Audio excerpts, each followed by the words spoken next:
পরের দুঃখে দুঃখাতুর প্রাণের মানুষ হওয়ার যোগ্যতা অর্জন পৃথিবীর সকল মানুষের দ্বারা সম্ভব নয় বলেই হয়তো পৃথিবীতে কিছু কিছু মানুষ লোভাতুর মনকে নিয়ন্ত্রিত করে সুন্দর চরিত্রের মানুষ হতে পারেন। যে কাজে মূলত মানুষের কল্যাণ সাধনের ঘাটতি পড়ে, সেসব কাজে নিজেদের স্বার্থ রক্ষার, স্বার্থপরতার এক কেন্দ্রিক মানসিকতার স্ফুরণও ঘটে, যা সমাজ ও রাষ্ট্রের মানুষের কল্যাণ সাধনের অন্তরায় সৃষ্টি হয়ে থাকে। তুমি যদি তোমার জীবন চলার পথে সত্য সুন্দরের সন্ধানের পথকে পরিহার করে জীবন চালিত করার পথ খুঁজতে যাবে, তোমার হৃদয়ের সৌন্দর্যের শক্তি থেকে ক্রমশই জীবনী শক্তির বিকাশের মূল শক্তি এবং সুন্দর চরিত্র গঠনের মূল্যবান উপাদানগুলো সংগৃহীত করার প্রাণের শক্তিটাও বিলুপ্তির দিকেই যেতে থাকবে। মানুষের চরিত্রের সৌন্দর্য কখনোই আপন গতিতে সমাজ ও রাষ্ট্রে বাহিরের জীবনে চলমান রাখা যায় না যদি চিন্তাশ্রমে শান্তির পরিবেশ সৃষ্টি না করে নীতিভ্রষ্টতাজনিত কারণে অন্তর থেকে অপরকে হয়রানির মনোভাব জাগ্রত হতে থাকে। আমাদের চিন্তাশ্রম দ্বারা যদি জীবন শক্তির বিকাশ অন্তর হৃদয়ের অনুরণনের শক্তি থেকে ফুটে না ওঠে, আপনার আমার জীবনের বিকাশের শক্তিকে হরণ করার লোকজন আমাদের চারিপাশেই খুঁজে পাওয়া যাবে, এখানে সেখানে এবং ওখানেও যেখানে তোমার বিশ্বাসযোগ্য মানুষদের বসবাস। আমাদের জীবনের সুন্দর চরিত্রের স্বরূপের উপর আঘাত করে আমরাই যে একে অন্যের প্রতি রাগান্বিত ও হিংস্র মনোভাব উত্তীর্ণ করে একে অন্যকে নর্দমার স্তূপে নিক্ষিপ্ত করে তাদের জীবন নাশ করাই যেন পরস্পরের আত্মতৃপ্তির নগ্ন হৃদয়েরই যেন লীলা খেলা।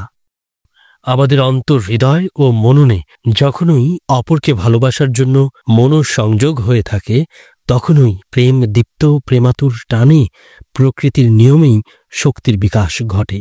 সেই শক্তিই আমরা বাহিরের জগতে বাস্তব রূপ দান করি। অন্যান্য মানুষের সাথে পারস্পরিক সম্পর্কের অন্তরঙ্গতার মনোশক্তির ভিত্তিতে।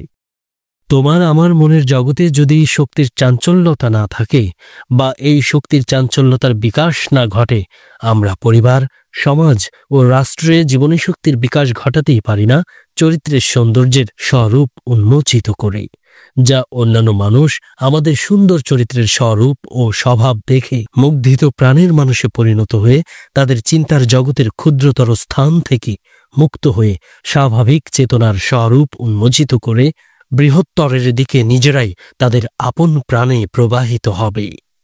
আমাদের মনোরম জীবনী শক্তির বিকাশ মূলত আমাদের মনের সৌন্দর্যের ভালো লাগার অনুভূতির প্রাণের শক্তি থেকেই বাহিরে আসে, নিজেদের অভিভূত প্রাণের মুগ্ধতার কারণে, যা লাখো কোটি মানুষের মাঝে কোনো একজন নিবেদিত প্রাণের সত্যনিষ্ঠ মানুষ হয়ে সে নিজেই নিজের অন্তরের সেরা একজন মানুষ রাষ্ট্র ও পৃথিবীর জন্য আবির্ভূত হন।